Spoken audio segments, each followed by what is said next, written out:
Okay. Okie dokie. Hold on. Hello, everybody. Oh, shut up, Abby.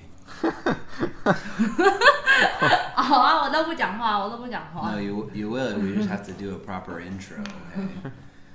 Okay? 你不是每次都这样吗 ？Hello, everybody. No, the way you Welcome do it. to the Free China Pod. You have to. I'm Jordan. You have to put on. You have to do a radio voice like this.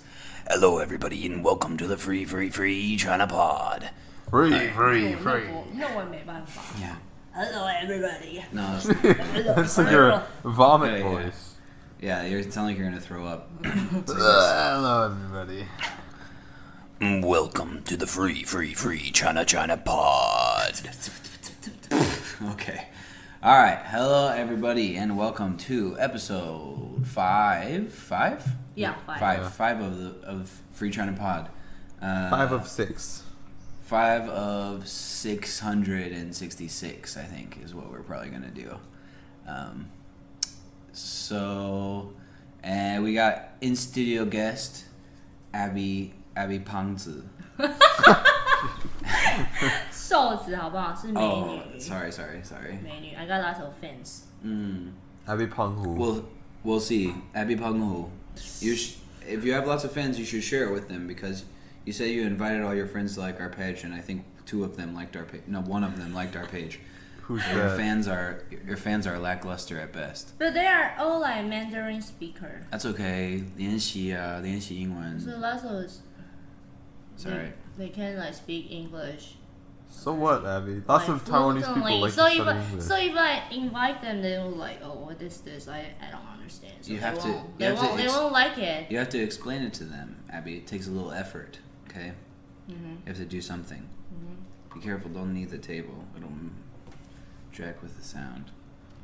这样有吗？ Okay. Anywho's will be. So, yeah, we've been away. We haven't recorded or at least uploaded something in like 2 weeks. 8 or 9 days. I think the last podcast was put up 10 days ago. So, it's been a little bit. Sorry, we've been busy. Ari's been abroad. Just living it up in India and Green Island and Tainan and wherever. Just traveling. Yeah, just the world. He's a world traveler. So that's good though, because then I can live vicariously through him while I work 7 days a week. That's all right. Gotta get off, that $250,000 in student loans that I have. Yeah, exactly. I haven't made money. Hey, Ari, in you so don't long. you don't have student loan. Of course not. 为什么 I paid it off. Smart man. How? After I graduated, I basically worked to just save like every penny that I made and lived at home. And my debt wasn't very big to begin with. I didn't have any debt for my undergrad, just for my master's. Yeah. Also you had a pretty decent job. You mean chemist? I mean, the salary wasn't great. Yeah, but I mean, if you don't have a huge cost of living, like staying at home, the salary's not terrible. I'm not saying it was like a 6-figure job or anything, but Yeah, the salary's okay, but yeah, mainly, yeah, I didn't do anything. I went out once a month and basically, stayed at home and drove my 2001 Camry, and that's how I paid it off. My undergrad Welcome too. to my life.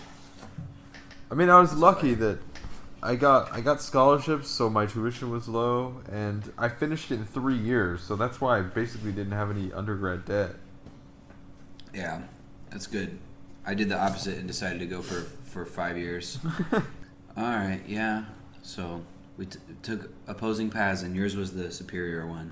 There's no superior. I mean, there's no right and wrong because we're both at the same place almost. Well, It's true, except for I have a lot more student loans than you do, but it's all right.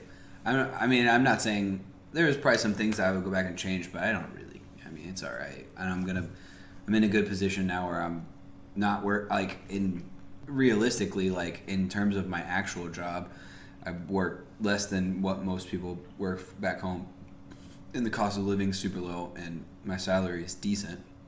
So if I don't spend too much money, I can say I've saved quite a bit already. Yeah, you can use some of the savings and pay down those loans too.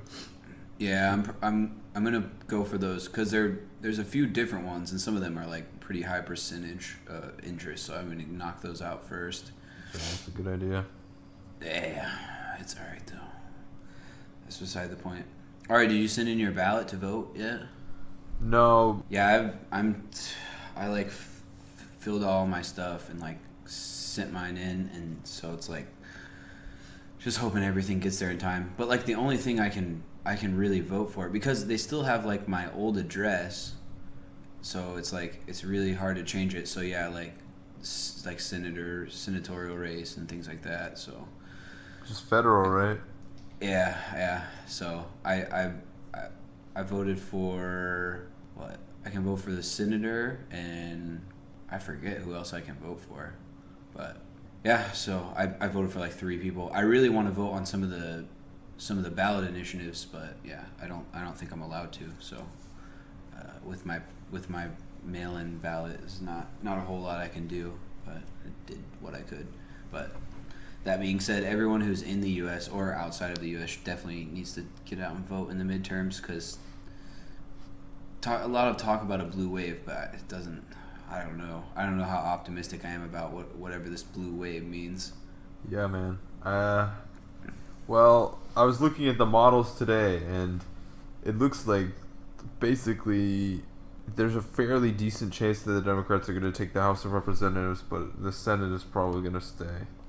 Yeah, the Senate actually looks like the Republicans might pick up maybe 2 seats. Yeah, I don't know whether that makes a difference in the long run. I mean, a couple of seats. It's because you look at the way Collins and Murkowski vote, and it's basically party line, regardless. Yeah, and then you get scrubs like Joe Manchin who flip over and vote with the Republicans. You and Joe Manchin, man, you guys can just get married. Man, I wish he would just go away forever. I never want to hear or see or think about him again. He's like the bane of my existence, and especially in the Democratic Party. And I don't like the Democratic Party that much, but he's so bad, man. I want to learn more about Joe Manchin. You can study up on him. I feel like he's a pretty infuriating guy. Like, Republican light is what I would call it. Oh, man, did you know... How old do you think he is? I would say he's like 64. He's 71. Well, he's not a bad-looking guy for 71. I'll give him that. That's about the only credit I'll give him. He looks pretty good.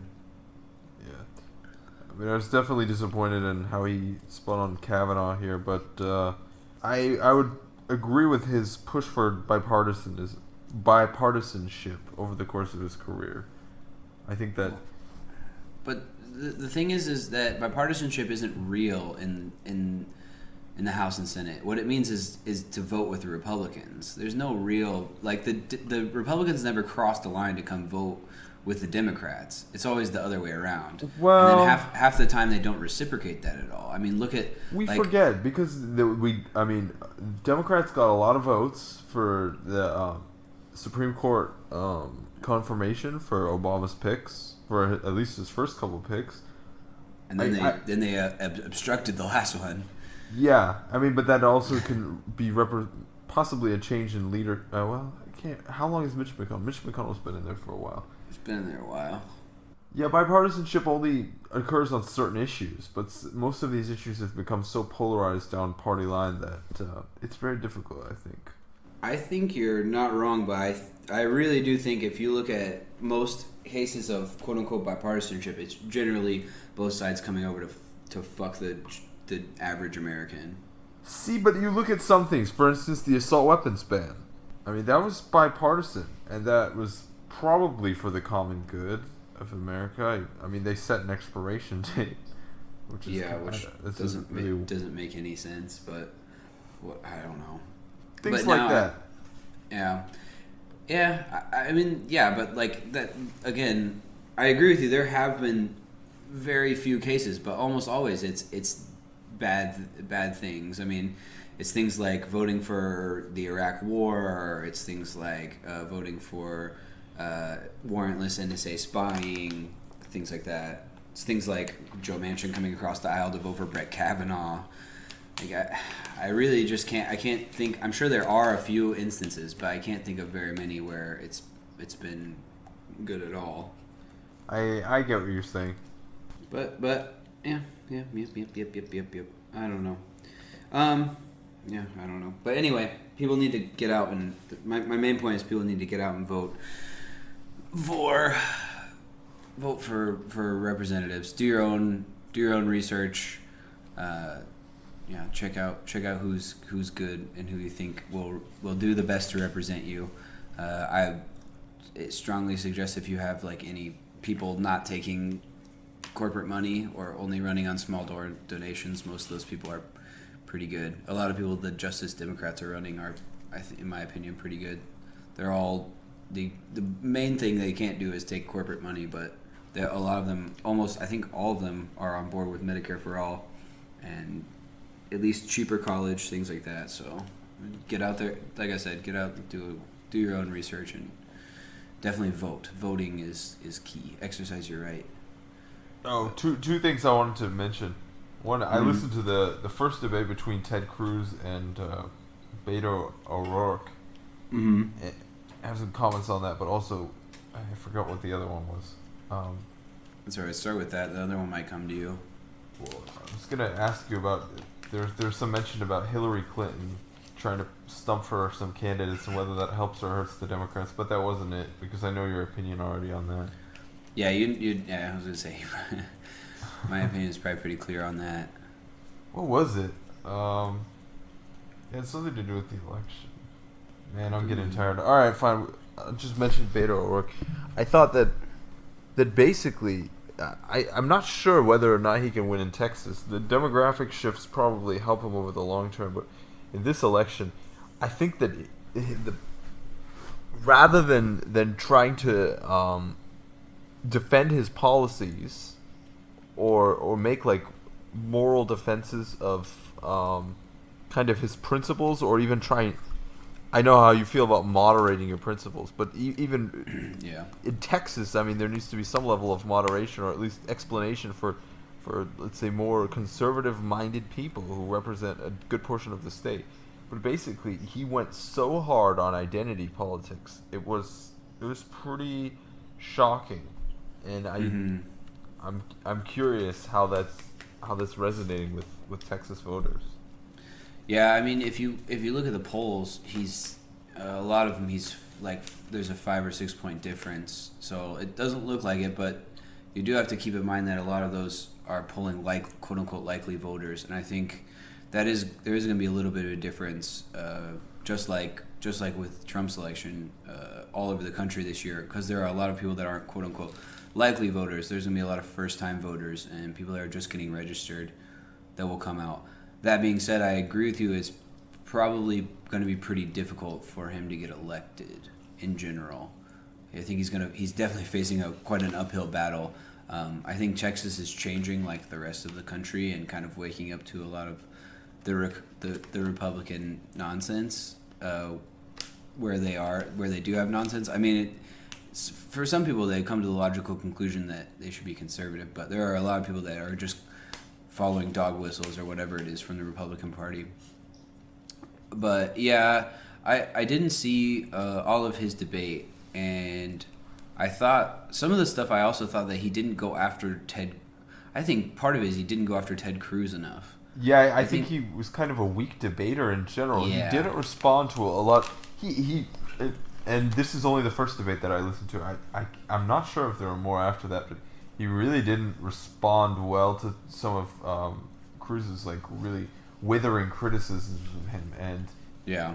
I think he really didn't do a great job of explaining his policies. He sounded very canned, kind of like a career politician, as opposed to what he is, which is like kind of an upstart El Paso. What is he from, El Paso? I think from El Paso. Yeah, he's from El Paso. El Paso Yeah, politician trying to move to a national stage. Yeah, I agree. I don't know. I think the problem is with the same thing with a lot of these upstart Republicans, or sorry, not Republicans. These upstart politicians that are trying to make the move to the quote unquote big leagues. They end up feeling that they can't hang up there unless they put on that persona of a polished politician. Just like Cortez did some things, like she endorsed Crowley and things like that. Or not, no, she didn't endorse Crowley, I'm sorry. She endorsed de Blasio, I believe it was. And so it's just like, you're just, like, yeah, the reason why some of these people blew up so fast, why Beto O'Rourke got so popular so fast and became like kind of a household name, at least in Texas, and people that run in like political, especially progressive circles, is because he was just like the guy that came up and kind of said whatever. Like, if you look at when he was doing rallies, like he drove to like every county in Texas, which is absurd, and like was doing rallies, and like there's videos of him like getting like rooms full of like old white Texas Republicans to like cheer for his like policies, like Medicare for all and stuff. So like that's why, and like, but like kowtowing to like and trying like some polished politician is not going to get you elected, especially because Ted Cruz, as smarmy as he is like a career politician, you know. I think the difference, what I perceive of him, is the difference between his like interview persona and his debate persona. His debate persona is absolutely weak, and again, I think he wasn't responsive or sharp. It was kind of, like I said, really canned answers, like, "Oh, we did this town hall meeting," or, you know, "I've been shaking hands with this one couple, this, you know, disabled child, and I'm trying to fight for these people." Very Hillary Clinton-esque kind of generalized answers about talking about your specific demographic group, instead of actually like Trumpian style, like vicious attacks and policy interjection. He talks more about soaring rhetoric and identity politics, and I think I really don't know how well that played. Yeah, I don't think it plays well, especially in Texas. I mean, if you look at some of the attack ads he ran, or that were run in his name, I guess he doesn't. Most of them probably weren't run by him, but they were like things like basically calling Cruz like a cuck, because like there's one where it's just like an old man like sitting in a bar. It's just like, if someone calls my wife like ugly, he's like, I'm not gonna just bow my head. I'm gonna get up in his face and push him in the chest, and if he wants to take it outside, we'll do that. I'll take him to the woodshed. And so it's just like, that's what a lot of Texans want. And also policy. I think policy is incredibly important. But yeah, you have to call Ted Cruz out for because he is it's similar to like Donald Trump, but also to Hillary Clinton. Is like, these people are so beatable if you get out there and just but you have to keep throwing stones, and that's what a lot of people don't realize. That's Hillary Clinton didn't keep throwing stones. She tried to do the whole, when they go low, we go high, and I'm just going to say, like, I'm going to only speak in cliches and platitudes, and that's all I have.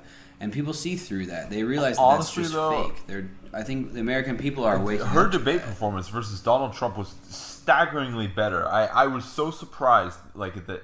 And basically, I mean, the American people agreed in general in terms of how they responded to the debates, both in the data that they took about, like, in these focus groups watching the debates, but in addition, you could see the polling shifts that occurred after these debates. Donald Trump lost all three of the debates, and he actually lost poll numbers, but that didn't seem to affect the end election result at all. He failed. He came off as arrogant, uninformed, stupid, and just bombastic, and he still ended up winning in the end. So I'm not sure. I understand that maybe she won, but I don't think she did. There was a lot. Obviously, it's a very multifaceted thing. Like, she didn't visit like any of the Rust Belt states. She like didn't step foot in multiple battleground states. That's on her. But it gets down to not just of course the debates are super important, and that's what we're talking about. But bringing Hillary Clinton into this, like, the way that Trump goes and does rallies gets people really fired up too. And a Hillary Clinton rally, yeah, people will cheer and people are, yeah, I'm with her, blah blah blah. But it's not. It doesn't get people fired up in the way that Donald Trump fires up racists. Like, you have to fire up progressives and left-wing people as much as he's firing up the racists, and she just couldn't do that because she's a billionaire. She's definitely fake. not She's a kind of a billionaire. fraud. Like she's not a so she runs. Yeah. She's a millionaire. Yeah, Right? yeah, She's a yeah. multi-millionaire, Not a and she billionaire. has like, you know what I'm saying. I'm speaking a little bit. A little bit hyperbolic. A little bit quadzong, but either way, she's just a rich person, and like she said real dirty things behind closed doors, and people have heard that, and that sticks with them. Like every time I hear that she's like looking out for the little guy, I think of things she said like, I'm happy to be friends with real billionaires, and like things like that people have recorded her saying, and it's just like, all right, well, like I don't believe you. Or that when the emails leaked and she said, oh, I think you need to have a public position and a private position. Like that doesn't make me want to trust you very much. Like, and she's also flip-flopped. But anyway, I don't want to make this all about Hillary. We can get back to... In her defense, I think one of the problems is everybody thinks that way. I don't think there's a representative in the United States Congress that doesn't think that way and that doesn't talk that way. But she's been around for so long that people have caught her on tape talking that way. And her downfall is her record. I don't think there is a genuine person who wins the Senate race. They're all fake pieces of garbage.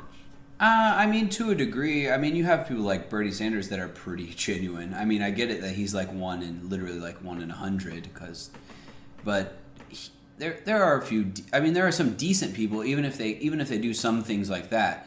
And I'm sure Bernie has some things that he's done behind closed doors that I would be angry about. Guaranteed. But like he like, yeah, for sure. I mean, anyone like that would. And I'm sure there are things that I could disagree with him on, but I mean, the dude was marching with Martin Luther King like in the 1960s. Like that's pretty much as genuine as you get, and his policies have been the same for that long. Like you have Hillary Clinton who like didn't switch her position on gay marriage to like what 2011, 2005 maybe, something like that. 2005, 2008. Like it's like come on now. Like I get it. You can change your opinions and come late to the game, but when you flip flop and you try to play this like middle card, I don't know.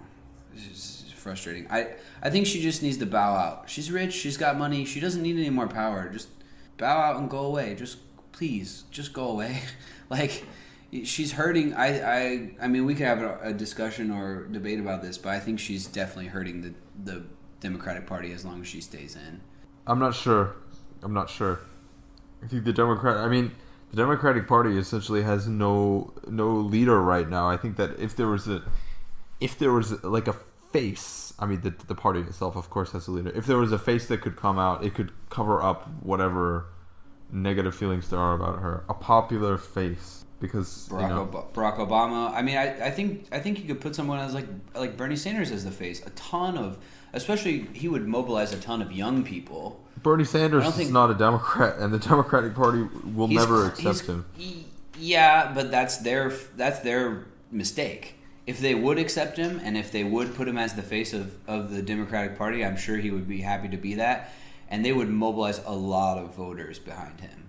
Here's the thing. I think that he would be very Trumpian in that he would shift the party, and while you may think that's a good thing because of his policies, most people who are members of the parties who have been in the party for 20, 30 years don't want the party to revolve around a single figure like the Republican Party has become around Trump. But that's what you just said. Is it you need a face to that movement? You need a face, but you don't want the face to overshadow the movement either. But I mean, I think Bernie would push that. And I agree with you in a lot of ways. He would overshadow that because just of how much people like him. But so who? I mean, like, are you just saying you wish that, but you don't think there's anyone that fits that mold? Or I'm not saying what should happen. Who would you propose? All I'm saying is that there is a lack. When you think of the Republican Party now, you can think of a person. One of my points before with the Ted Cruz thing, basically, is that people sometimes don't. Sorry, not with Ted Cruz. With the issue about Donald Trump and him winning and losing these debates, is that people in a lot of circumstances don't actually care about concrete policy, don't care about intellectual prowess or being able to win a debate or anything concrete like that. It's all about how they feel about the candidate, and a lot of it comes down to feelings, and that's sometimes when having this face is important.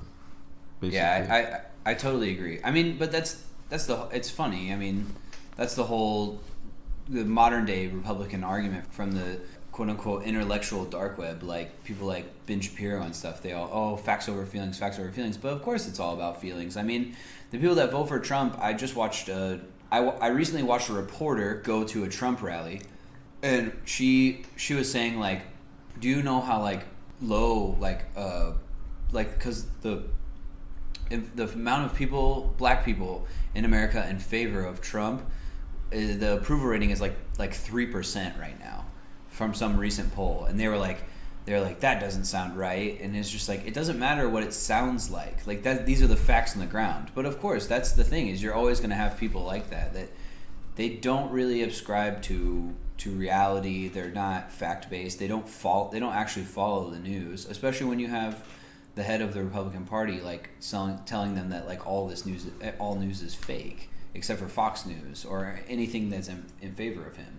Yeah, he's been a dangerous influence, and I think he's essentially caused the corruption of the party. That the party used to be bigger than any individual candidate, and I think that's the way that the party model was designed in the United States and has been seen for the past 100, maybe 50 to 100 years, that the party is supposed to moderate individual candidates' position and keep them towards kind of a platform, and the party serves as a base for multiple issues and groups, and that's completely changed under Trump. He's made it about him, and it's dangerous for the Republican Party, and it's probably dangerous for the United States, because when he collapses, the party will collapse. And it's better to have healthy parties. I would argue 2 healthy parties is better than just one that rules over. But if there's only going to be one healthy party, I would hope that it's the Democrats, because otherwise we're headed towards authoritarianism, in my opinion.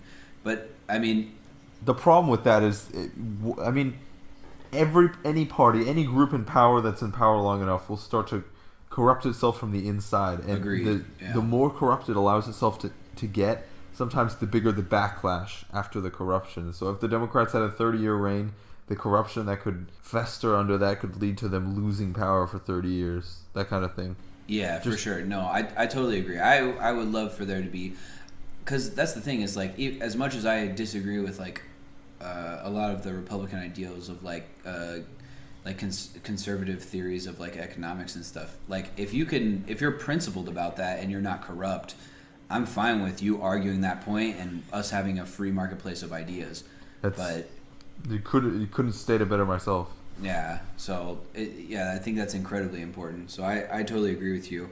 But I mean, that's where it is there's so much like you were talking about, is Trump is going down, and back to what I was saying about the news media and stuff, is there are some people that are defending the media too much now because they're seeing that he's attacking it, which is not something a president should do. Of course, if someone runs a fake story or runs something that you think is not accurate, you can come at that and say, this is why I think it's not accurate. These are some facts that I have, and I think this is why that discounts that, and we can have a discussion about it. But just calling everything against you, he said before, essentially, I'm going to paraphrase a little bit, but he said like, any poll that's like in favor of me is correct, and anything against me is like fake news.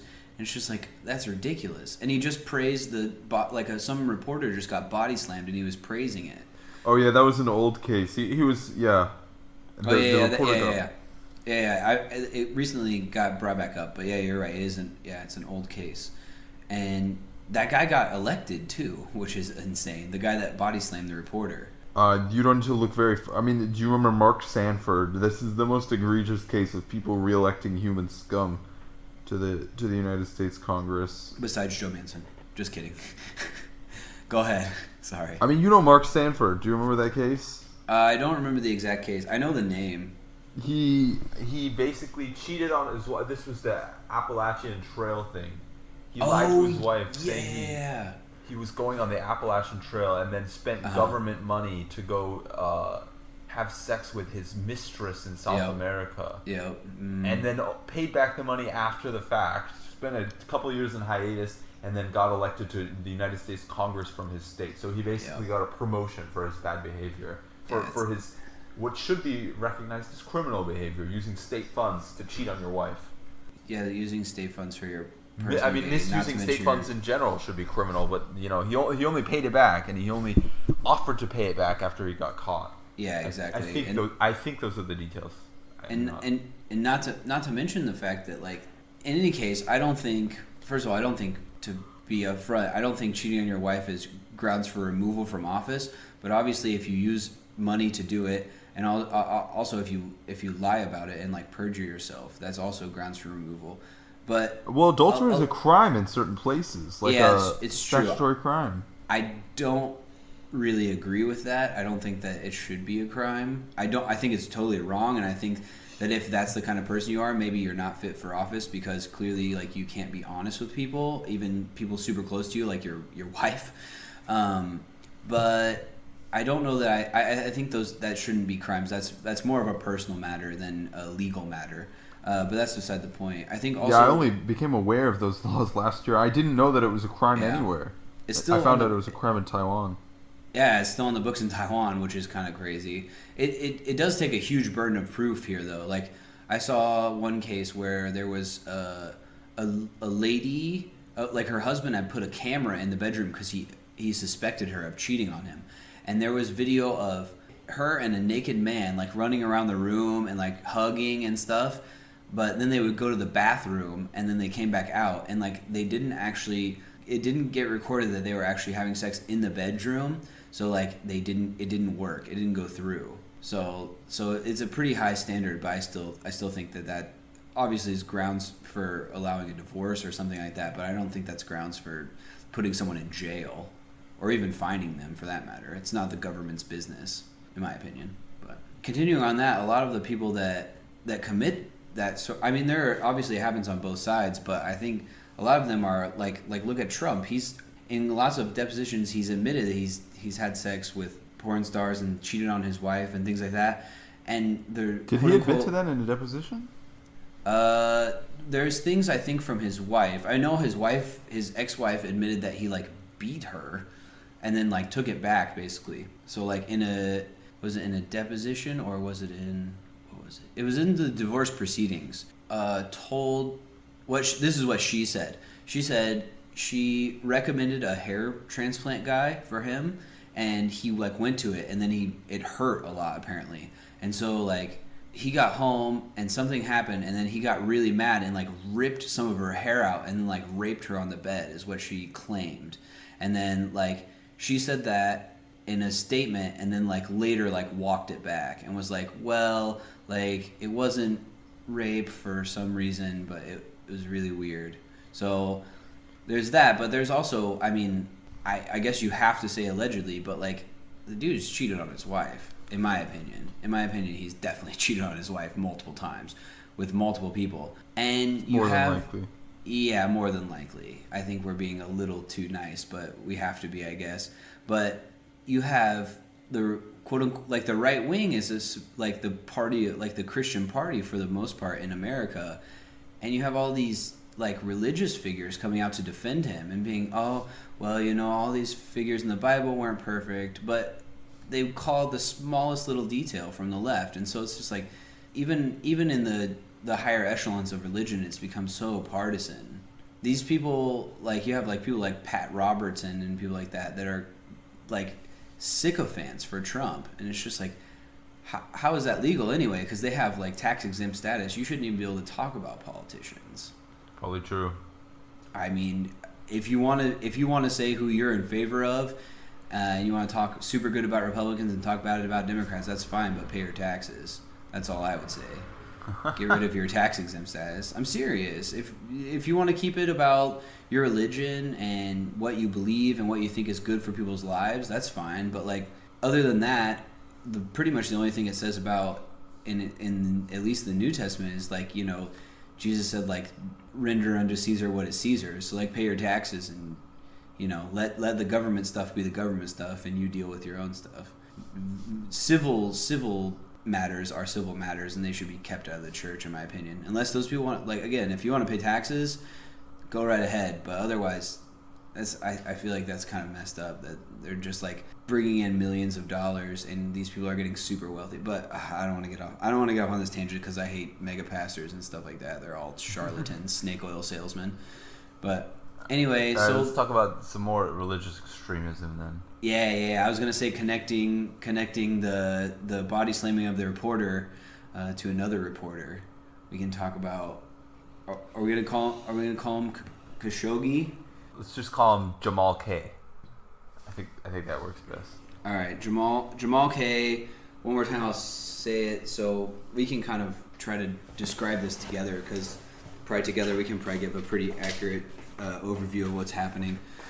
So, Jamal Khashoggi is he's a Saudi Arabian man that lived in Saudi Arabia, was born in Saudi Arabia, obviously, grew up, was a journalist, worked for a state-run media organization, was very close with the royal family for a while, and then eventually around the time that Mohammed bin Salman, MBS, basically came to power, he's still technically, obviously there's a king, and he's a crown prince, but he basically de facto took over the regime and is kind of running it at his whim now.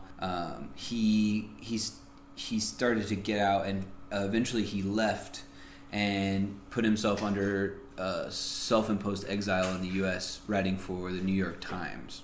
Do you have more to add to that? I don't know exactly. Just for background on Khashoggi. I actually know very little about his history, more about the details of the murder. Okay, so that's a quick rundown of his background. But anyway, so he went to Turkey, to Istanbul, to get papers to get married, correct? I guess so. Yeah. Okay. So he went to Turkey to get papers related to his marriage, because he was marrying, I believe, a Turkish woman, and he went to the Saudi consulate in Istanbul, and basically got murdered by the Saudis. Allegedly. Allegedly. I mean, the Saudis came out and admitted that it was Saudi Arabians that murdered him, and their officials, their government officials. So I mean, you can't say that MBS called for it, but I think we can pretty safely say now that they did. They killed him, at least. I guess we can't say it was murder out and out. But Their official statement says that it was basically accidental, that he died in a scuffle with a group of armed men sent to basically repatriate him forcefully. yeah, so That it was all a big misunderstanding. yeah, so there was it said between. I've heard, because recently there's been people throwing out like the number like 18 individuals, but the majority of the time. I've seen 15 and 16. Okay, 15 is the one that I've heard the most. So for now, I guess we go with 15 is the one. Again, I've heard 15, I've heard 16, and I heard like 18. I don't know if that includes like the pilot or something. So basically, like an hour and a half before he got there, a group of, we'll say 15 Saudis arrived and went to the consulate, basically waited for him there. And he showed up and walked in and basically never walked out. They left a little bit later. One of them was wearing his clothes, or at least the exact same clothes that he was wearing. Who knows if they're actually his clothes, but the same thing he was wearing before, with like a fake mustache, and walked out. And then they basically boarded the plane and left. So they were in the country for like a couple hours, and basically left. And the Turkish government is now claiming that they have audio tapes, which should be, so what are we? We're a little after midnight, so technically we're Thursday right now. They said they were supposed to release them today in the U.S. So anytime now, they could be releasing these tapes.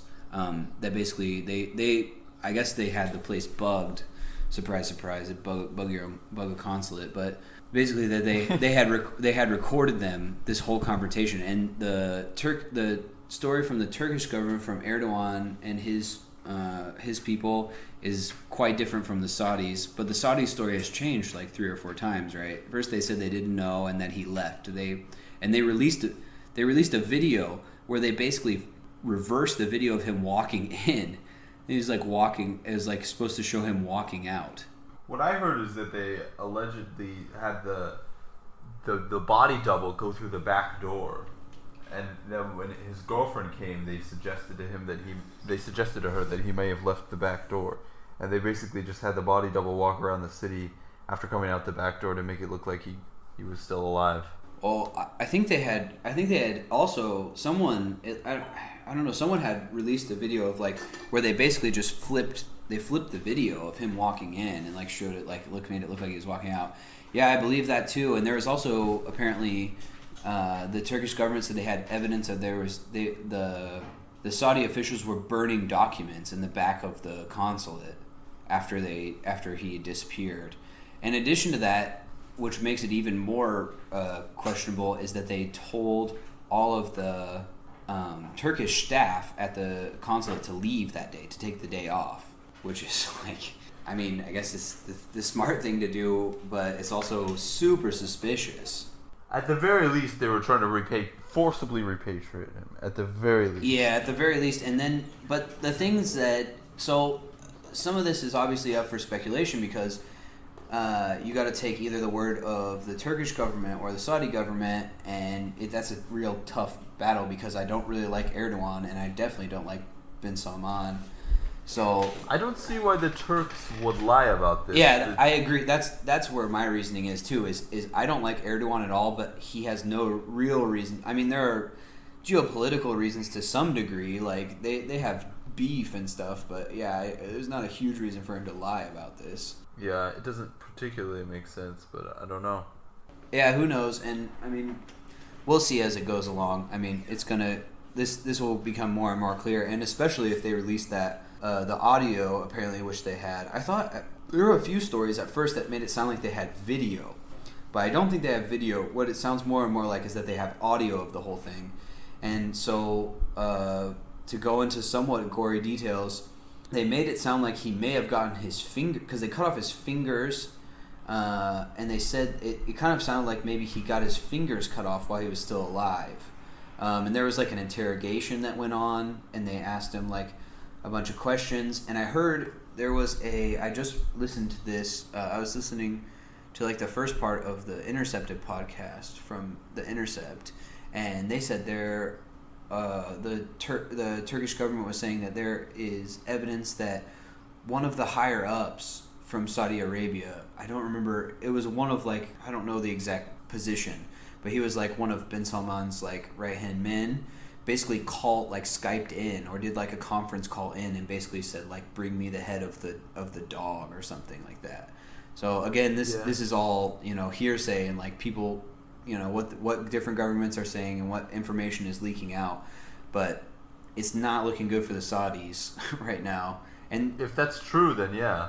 I mean, yeah, and the thing is, I mean, in the best case scenario, one, I don't know, it seems pretty clear cut to me because they sent a team of 15 guys with a bone saw. I mean, again, we have to wait till this comes out and to see what is true, but like, it's allegedly that they sent a guy with a bone saw. They sent like someone who does autopsies. pathologist. Yeah, so they sent him, and he's like the guy is a specialist in autopsies and dissections, basically. So like they sent a guy, according to the Turks, again, they dismembered him. They like cut his head off, cut him up, put him into some sort of boxes, and shipped him out on the private flight that they came in on, or possibly that they ditched his body somewhere. Who knows?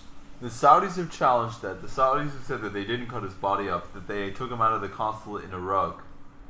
Interesting. But I mean, so then where did they put the body, or did they take the body with them? I think they said they don't know where the body is. Yeah, it sounds like a likely story.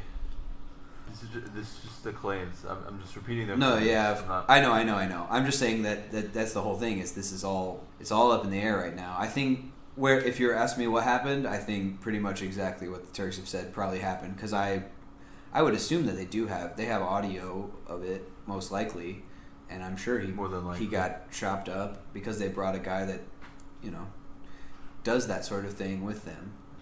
The fact that the Turks were aware of what happened before the Saudis publicly admitted it tends to indicate that they have some kind of advanced knowledge. Yeah. It seems Over us. Seems like, Which means that they probably have audio evidence. yeah, at least, yeah. So I don't know, man. It doesn't look good, and the fact that like all the stories surrounding it, like Trump, obviously Trump is what he does all the time. He's flip flopped on it. first said like, we got to see what happens, and then he said, oh, it's very serious, and he's kind of just gone back and forth on it. But he basically said he was not going to cut off the military sales, the arms sales to Saudi Arabia, because it's going to create. He said like some absurd amount of jobs, and like he said it's $100 billion weapons deal, but Everything he says is just farcical. Yeah. From what I heard, it's closer to $4 or $5 billion. Yeah, it's a but $4 or $5 billion deal. He like, oh my goodness, man! Like he just lied about it like 20 times in magnitude, and he's also an idiot though, because the Saudis can't simply switch to the Russians. I mean, the weapon systems work together. They're not going to just switch to another country. I mean, there's a reason they buy American weapons, and it's not only because we support them in their bad behavior. Yeah, for sure. There's tacit agreement on all kinds of other military things, and basically the Saudis provide us with a military. I mean, they've historically provided us with military base support for our operations and fairly little else. They give us cheap oil too. I mean, that's a big thing. That's one reason why. I mean, they don't. The price of oil is the same for everybody. It's market price. Just the fact that they provide oil. They do it. Doesn't mean they're doing it as a favor to us. They provide oil to the market, and if they didn't, then their regime would collapse immediately. Yeah, for sure. But they also do it based on the U.S. dollar, which is nice for us too.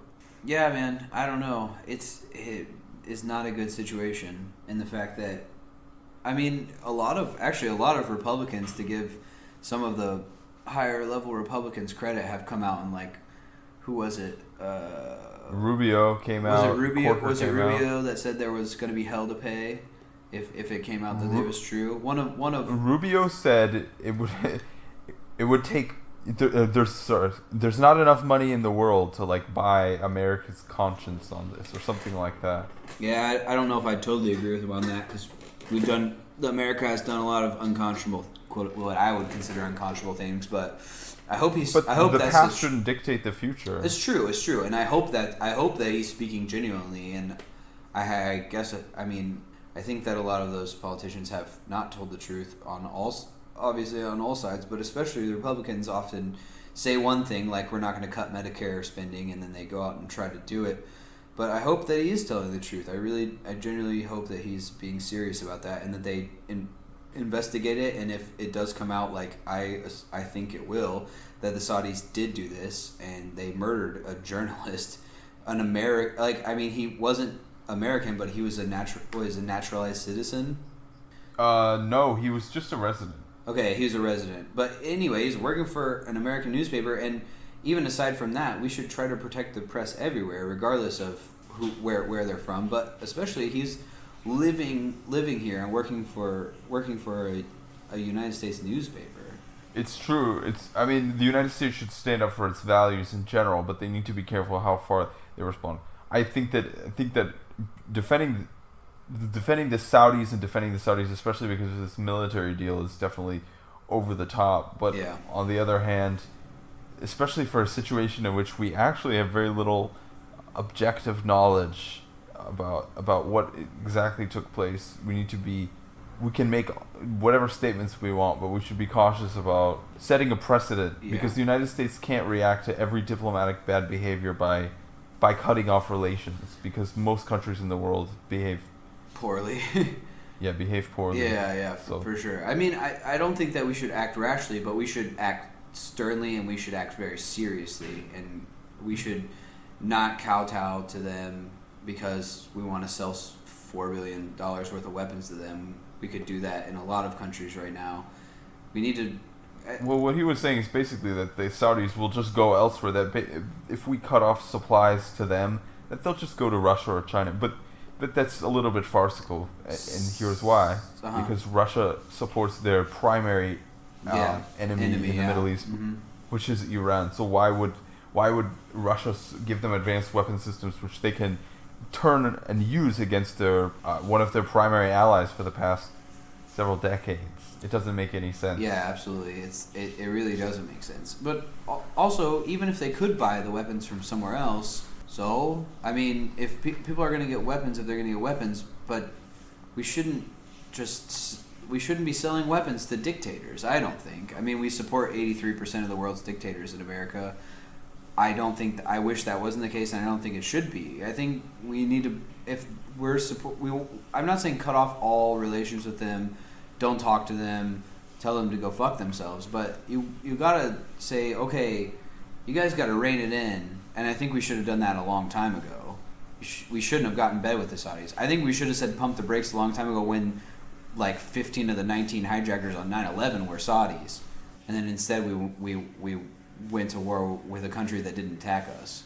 Well, the Saudis didn't attack us. Saudi citizens living in outside of Saudi Arabia attacked us, and there's arguments to be made that the Saudi government was too light on, especially on the Bin Laden family, because of their power, and that they should have been harder on them. But you can't invade. I wouldn't. I think that I would not. That's the thing is I wouldn't say invade them at all. I would just say you have to have that conversation, because I agree with you. It wasn't a direct it wasn't like Saudi literally ordered the attack, but yeah, they harbor Wahhabi. They are a Wahhabi state, which is like one of the strictest forms of Islam. Yeah, but that actually, I mean, is not directly connected at all to, I mean, the Mujahideen movement in Afghanistan that eventually spawned Al Qaeda, and that led to 9/11. I agree, but I'm just saying it lends to that sort of ideology of the West is the great Satan, or America is the great Satan. Those sorts of ideas, obviously. I mean, obviously not when money gets involved, because the Saudi royals have no problem with us. But when left to its own devices, that sort of Islam, and obviously it leads to a lot of death within Saudi Arabia. I mean, people get their heads cut off in the public square for quote-unquote witchcraft or atheism. It's absurd. Saudi Arabia is still very medieval in its conservatism, but absolutely. Yeah. I mean, women quote-unquote just got the right to drive, but a lot of those women that were fighting to get the right to drive in that country also got put in prison right after that right was granted. So yeah, they can play MBS can play the reformer all he wants, and the West can champion him and call him a great reformer, even though he's basically done nothing but put on a show. I mean, he let the it's more apt than anything else. He let the WWE go and perform there, but female commentators couldn't go. None of the women wrestlers could go. It's absurd, man. I can't understand why we have such a. I mean, I can understand it, but I think we shouldn't have such a great relationship with Saudi. I think we should be trying to push them in the direction of modernization. And you can keep your religion, but you can't be doing stuff like cutting people's heads off in the public square. That's absurd. They had something. Do they still do that? They had something like 33 beheadings. What was it? 33 beheadings in the last 3 months, or 33 beheadings in the first 6 months of the year, something like that. Wow. Yeah. Okay. That's pretty extreme. I didn't know it was still to that extent. It's because the Western media doesn't cover it. Is the problem? Yeah. I'll look up the exact stat. I mean, I'm sure the numbers on it are a little bit difficult to get, but they've been beheading the activists of the female activists and things like that. It's ridiculous, man. And no one. I mean, obviously, it's not a fun thing to talk about. It's not something that's a happy, joyful thing. But it's got to be talked about. Absolutely. Yeah, some of these are a little bit hard to parse out, because a lot of these just say.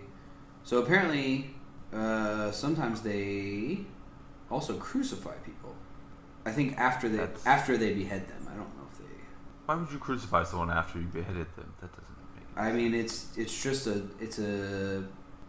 show. I mean, it's a show. It's to say this is what we'll do to you, and we will desecrate your body after you're dead, even. Yeah, but crucifixion isn't. I mean, crucifixion is supposed to be a method of killing, not. Well, yeah, it's a method of killing while also torturing someone. But I don't know. I'm sure you could do it simultaneously, or you could do it afterwards, and it's still like a desecration of the body. And in a lot of the Abrahamic religions, desecration of the body even after death is not good. It's seen as bad for the reincarnation of the soul. Yeah. Something like that. All right, let's bring Abby in on this. Well, you're gonna be sad to hear that Abby just left. She basically like sat here and listened and just played on her Instagram. So we gotta figure out a way to get her more involved next time. You just need to be there to do it, you know. Yeah, it would definitely help if we were both here and we could like get her in the middle and just get her talking. But maybe we should do a little research and figure out about because the Taiwanese elections are shortly after the American elections. Yeah. So the U.S. elections are November 6th. Remember the 6th of November, and the 6th. No, it's the 5th. It's the 6th. It's the 5th. You're talking about Guy Fawkes Day? Guy Fawkes No, Day I know, but I'm making a joke about it because the elections are on the 6th. Okay. I thought you were saying No. Guy Fawkes I Day. was saying the Guy Fawkes thing, but I changed it to fit the American elections. Feel me? Feel me, dog? I feel you. Hey, I've read V for Vendetta. Thank you very much. You mean the graphic novel? I've read the graphic novel and watched the movie. I've read the novel like 2 or 3 times. It's good. If you want it, I'll send it to you. I've read it before. Oh, okay. It's one of the few graphic novels I've ever read. Oh, it's bomb. You should read Watchmen too. Watchmen is good stuff. But anyway, the Taiwanese elections are the 24th, November 24th. So maybe we could bone up at least on like a few counties or something. And I don't know if I want to bone up with you. I love to bone up with you any day of the week. What do you mean on a few counties? On a few counties or like big races that are coming up for election in Taiwan, and then have a discussion with Abby. Oh, okay. Yeah. I don't know. I mean, either way, it's gonna be hard to get her to talk. I don't know if she's nervous or if she's uninterested or what. But she listened for like 5 minutes and then started playing on her phone, and then basically it was like, "Peace. I'm gonna go take a shower." Oh my gosh, I can't believe you let her take a shower. What am I gonna do? I got all kinds of. There's all. Turn off the water heater. Oh, that's a good idea. No, I'm not gonna do that. She'll cry. No, you should do that. You can do it. There's a switch, or just turn it down all the way to 0. I know. You can change the temperature. I know how to do it. I turned it up the other day. Are you there? Oh, yep. All right. Yeah, I'm here. Oh, the sound went out. But yeah, I don't know. I mean, I really, like I said, I gotta get like a good place to like put up some sound barriers or something, because like I think in the earlier part of this episode you can probably hear Jessie blow drying her hair, and probably here in a little bit you're gonna hear Abby blow drying her hair, because like it's all hard services in here. You can hear the shower right now, right? That's right. Yeah. So that's Abby, instead of being on the podcast and being a go-getter and like trying to have a meaningful conversations about the world, is just gonna take a shower for like an hour and a half. Yeah, and I like how she came to our house to take her shower as well. Yeah. That's Instead of taking a shower at her house, where she could have taken one like a couple like she could have taken her hour shower and then come here and like been on like the tail end of the podcast instead, and actually talked a little bit, but that's not what she's getting at. You know, she's not interested in that. She's interested in her shower. Lame, sad baby. Anyway, but yeah, so I don't know, I'm really interested to see what plays out with the whole Khashoggi thing. I really hope I hope they release that tape. I hope if the Turkish government has it, they do release it, and then I don't know what you do with that though. I mean, the U.S. has really got to like I say stop that military deal until there's some sort of sanctions. But I imagine what's going to happen is that whoever because they detained what, 18 people? They detained some people in connection with this. Saudi Arabia did. So I think they're just going to throw one or two, maybe all of those people, but they'll throw a few of those people under the bus, and then they'll say, oh, that was it. Like, there was no higher up connection. That's what it seems. It seems like they're already doing that to a large extent. But that's the thing is, like I said, if there's that conference call with a higher up guy, I guess Bin Salman could throw him under the bus too. But he's really pushing his limits, because I mean, he basically okay. So the way the Saudi government works, the monarchy works, is it doesn't pass from father to son.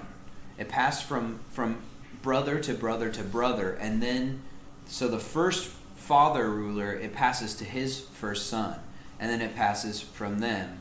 The first father ruler. So yeah, you know what I'm saying? So there's a group of brothers and they rule in succession. You know what I'm saying? Yeah, I know what you're saying. Okay. Yeah. So it passes to the it passes from brother to brother, and then it passes to the next generation, and it passes from the first ruler's son to the last ruler's son. So he basically upset the whole order of how it's supposed to work there. Are you talking about MBS? Yeah, and he like captured a bunch of people and like put them in a hotel and like basically was like, I'm running this business now. Yeah, I mean that's pretty much Middle Eastern politics for you. So yeah, so I think you gotta tell those people, if you want to like deal with us, like you have to. I don't know. You have to, of course, allow people to have their culture, but you can't allow them to be oppressive, and you can't. I think you can't deal with. You can't be dealing with dictators to as much as you can help it. this is a pragmatic thing though, because the United States historically relied on Saudi air bases in order to conduct military operations for all the different things they did. Yeah. And I know you don't agree with that, but with most of those operations, but the United States military would say that it's essential to being able to project military power into the Middle East. Yeah, I think there are other ways to project your power than to bomb civilians, but Not only that, but they provide an ideological foil to the Sunni domination that the United States has been fighting against for a while, and the Sunnis. Sorry, it's the Shia domination. yeah, I was gonna say. And the Shias tend to be aligned with Russia as well, so it's almost like back to the Soviet era, when Yeah. Russia aligns with the Soviet bloc alliance states like Iran and Syria, and the United States is on the other side, Yeah. with a handful of their older allies, some of whom have switched. Egypt, Anyway, I'm digressing.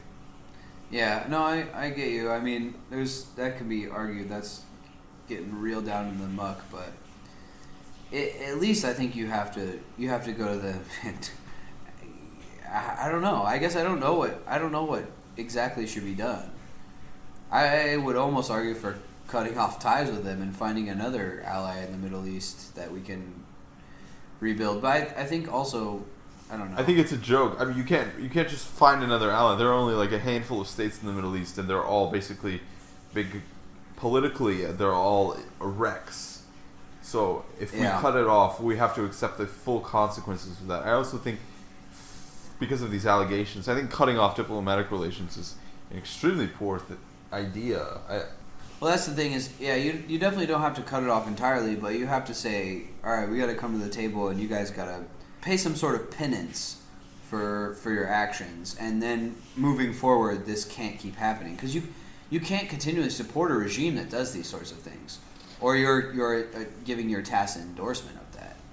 I agree with what you're saying. It's absolutely immoral, but I think, yeah, that's why I think that the Congress probably should take care of this, because it depersonalizes this. I think if it's Donald Trump, it's going to be seen as like a personal thing. But on the other hand, I also don't think Trump will do anything about it. I don't think he gives. No, a he shit. wouldn't do anything.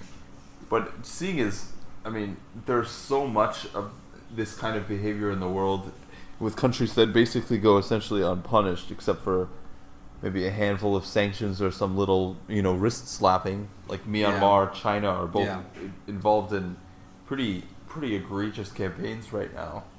And essentially there's no consequence. So you would say the United States doesn't punish their enemies, but they do punish their allies? Yeah. Well, but I would say it's easier to punish your allies than it is to punish your enemies. And I don't think it necessarily has to come off like a straight punishment. It can come off as something like, we still want to be your buddies. We still want to be your ally, but we have to have some sort of agreement on what is and isn't acceptable. And I think for your enemies, you have to go to the table with your enemies too. I think the U.S. needs to do a better job of getting to the table with a lot of our enemies. I mean, we did that in North Korea, and I think it turned out well, even though Trump at every turn tried to bumblefuck his way into nuclear war.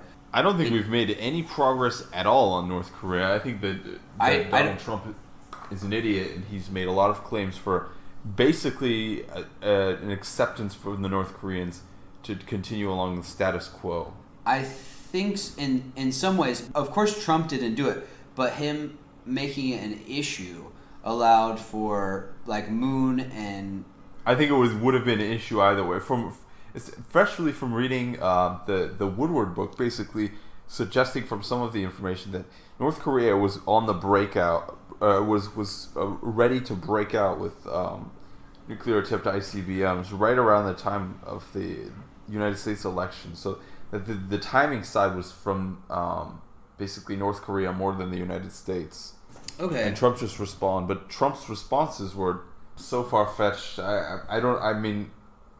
I agree. It's not entirely clear how we didn't accidentally get torpedoed into nuclear war with some of his antics. I'm very glad that we didn't, but I do think that going to the table, that's again the unfortunate thing right now is that with a baboon as our president that is literally possibly one of the dumbest people in the country, it's real hard to say that we should go to the table because he might screw it all up. I mean, he's already torn up the Iran deal. He has destroyed trade agreements. He's created a trade war with China. He created a trade war with Canada, one of our biggest allies. It's absurd. But with hopefully in 2 years when we'll have a somewhat reasonable president, quote unquote, and they'll be able to. But we really have to start talking to our enemies. I think more to whatever degree that's possible. I mean, sometimes it's not possible. They're not going to listen to reason, but I think that's a really important thing that we've lost is we just isolate our enemies as opposed to talk to them and try to come to at least some sort of agreement to make things less tense. And like we talked about last time, before we talked about trade wars and things like that, I think, and trade agreements and free trade, the more that you have those sort of interactions and you sit at the same table and break bread, so to speak, I think that even if it doesn't mean that you come to agreement at the end of the day, it makes for more of a relationship, or at least allows for that to be built. I agree with all of those points, but I think that in a lot of circumstances, diplomatic relations and talking, it depends. It depends more on the timing than on the effort. That, for instance, with North Korea, that certain times they're going to be ready to make a deal, but it depends on the state of their country more than it does about how much Trump cares about getting a nuclear deal passed. So I think at this point, North Korea has absolutely no intention to denuclearize. They probably are content. I mean, I think they basically recognize that if they continued along that path, that there was a real possibility that the United States would try and preemptively invade. So they realized that it's better to accept the status quo than to actually face an invasion. And that's the only reason they stopped. It had nothing to do with Donald Trump, and there's nothing further that he can get from them. They're not going to give up any nuclear materials or facilities. They're basically stonewalling. I would agree with you, and I think I would argue even with North Korea that the main goal for me, at least, if I was looking at that situation, would not be to denuclearize the state, because that, again, like you said, it's almost a foregone conclusion that at least at this point they would not do that. And they might shut down one facility, or at least say they're going to. But I think what my goal would be is to at least get them to start raising just the level of care for their citizens and just stop putting people in camps and things like that. And I think you can. Yeah, but I think that's against the foundations of the state, that they need to maintain one-party rule. If they start weakening, then it could cause the collapse of the state. So they're not going to do that either. I guess maybe not, but I feel like it's worth a shot. And you can give them carrot and stick type things. Like you can say, okay, if you improve whatever this standard of living to this degree, then we will give you some sort of monetary benefit, or we'll increase trading, things like that. But if you don't, then we're going to do whatever we can to cut off at least benefits to you, maybe NGOs. We're also going to push our allies, and maybe even not allies, but trading partners like China, to cut off more and more to you. And if they don't, then we also that's already been taking place, though. I know, but I think instead of just doing that at a distance, because we weren't meeting with them, I think you meet them face to face. Because when you have Donald Trump tweeting things like Rocket Man and things like that, you just tweet it or you just say it in a press conference as opposed to meet face to face. I think they're two different things. Even if you say almost the exact same thing, Trump aside, because he's a buffoon and he says absolutely absurd things all the time. But if you get a person like Barack Obama, who I have many disagreements with, but who I think was a good politician, if you get someone like that to sit down in a room with that person and you have a conversation as opposed to just giving a press briefing, I think those are two different things, even if you say almost the exact same statement. You know what I'm saying?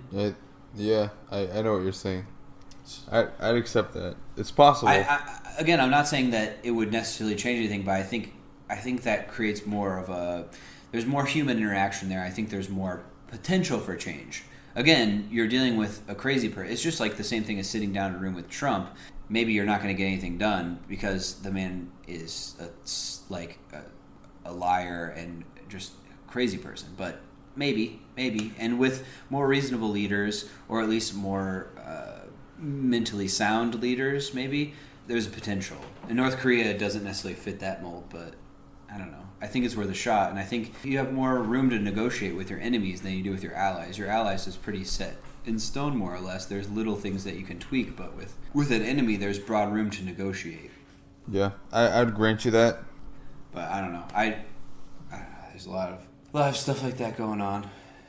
But speaking of meeting in a room with Trump, did you watch any of the Kanye stuff? No.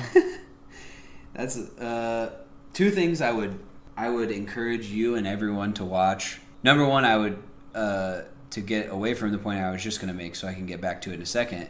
Is I would encourage a lot, especially you, to go watch the Politico, the debates, and also the panels.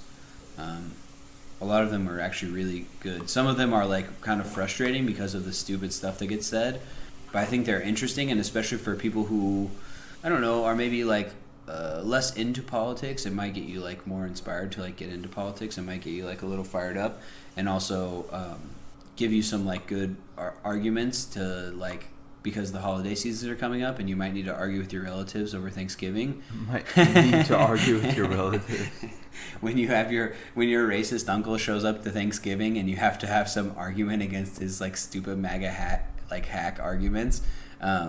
There's some good ones in there, but there's also some good panel discussions. I have like my qualms with Politico because they had a panel on should we be socialist, and they didn't put any socialist on the panel, which I think is kind of ridiculous. But there's still some good discussions. Like there's a Medicare for All panel. There's a What Now Liberals, like a thing about like what the left should do. And again, they didn't put any real far left people on any of those, but like Kyle Kalinske was on a few of them, and I really like his views on a lot of stuff. I agree with him on most stuff. I have some small disagreements with him, but I would encourage people to go check that out. That just happened, and a lot of the content is on YouTube. If you just search Politico debates, Politico panel discussions. But also, like I was saying, that Kanye in the White House thing. Kanye went to the Oval Office and had a thing with Trump, and it was like, it was so like hard to watch. Oh, you know yeah, I heard about that. Okay. I mean, he was just basically like throwing compliments at Trump. He didn't really say anything substantial. Exactly, but it's like, it's just so bad, and so I don't know. It's just like I like kind of feel bad for Kanye. Like I think that dude, like, he really needs to get some help. Like he seems like he really does have like some sort of mental issue. Again, not to armchair psychiatrist or anything, but he's just like talking about all kinds of ridiculous stuff. I mean, but he's been doing that for a while, like dragon energy. Trump and I are both dragon energy, and like he said when he puts on a MAGA hat, it makes him feel like Superman, and like, this is real cringy. That's the quote that I heard. Yeah. Yeah, it was like really, it was really cringy. And I will say, and he like, who was he trying? Because he was trying to do the same thing that his wife Kardashian did, because she went to the White House before, and I think actually she did a pretty good job. She tried to get it was one of her relatives who like basically, yeah, that prisoner. Yeah, she got like life in prison for like a drug offense, which I think that's a good thing. But What I think is, You think it's a good thing to get life in prison for a drug offense? no, I think the opposite. I think it's a good thing for her to go there and try to get someone who got life in prison for a drug offense out, because you shouldn't be spending life in jail for something that tweaks your consciousness a little bit. However, that being said, I think she didn't go far enough. She basically went there and tried to get one of her relatives out of jail, and instead of pushing it farther, she left it at that. She said, all right, well, I got the person I care about out of there. What she should have done is say, hey, let's pardon all nonviolent, low-level drug offenders. Let's get them out of there. There's people in jail for marijuana for life because it was their third strike. It's absurd. Pull all those people out of there. We're wasting our money with them in jail. Put them back on the street, let them work a job, pay money back into taxes, as opposed to put them in either some federally paid for prison or a privately run prison, which we push millions and millions of dollars into every year. It's absurd. We're wasting our money. So she should have pushed it farther, but she left it at that. But so Kanye tried to do the same thing, but he tried to do it with some, man, I forget who he was trying to get out. It was like some gangster, but basically he was in jail for like calling a hit on someone. Well, what do you expect from him? I don't expect very much, but I was hoping for more. I mean, he's just a buffoon, but you know, it is what it is. I don't know, man. I think we should take a break soon, or at least call it a day, or whatever. And actually, ladies and gentlemen, that's exactly what we did. Was we called it a day. After that, we went to bed, and now here I am, just finished editing the podcast. So I will have this up very soon. Not that you know when this is, but. We also, subsequently the next day, before I could finish editing this one, recorded another podcast in which we actually got some participation from Abby, woohoo, for once. Just kidding, Abby. And we also had a guest. So we actually did half